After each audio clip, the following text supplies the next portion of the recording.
मी आज घरी दिवाळीचा पहिला फराळ बनवलेला आहे आणि त्याच्यामध्ये बनवलेत एकदम खुसखुशीत अशा शंकरपाळ्या। तर त्यासाठी मी एक पार्लेजीचा बिस्किट पुडा घेतलेला आहे।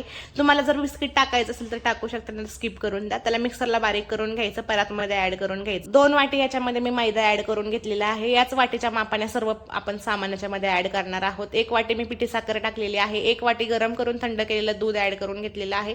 कोमट असं गरम झालेलं तूप ऍड करून घेतलेलं आहे। कोमट झाल्यावरती थोडं थंड झाले की मग तूप ऍड करायचं आणि सर्व मिश्रण एकजीव करून छान असा घट्टसर गोळा तयार करून घ्यायचा। जर पातळ वाटलं तर त्याच्यामध्ये तुम्ही मैदा अजून ऍड करू शकता आणि घट्टसर गोळा तयार करून साईडला 10 मिनिट रेस्ट करण्यासाठी ठेवून द्यायचा।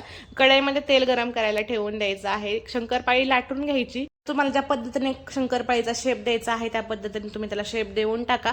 मी साखर थोडी कमी यूज केलेली आहे। तुम्हाला जर जास्त गोड खात असाल तर तुम्ही साखर जास्त टाकू शकता। आम्ही जास्त गोड खात नाही, मी जास्त गोड खात नाही म्हणून मी त्याच्यामध्ये साखर थोडी कमी यूज केलेली आहे। तुम्ही जास्त खात असाल तर तुम्ही साखर जास्त टाकू शकता।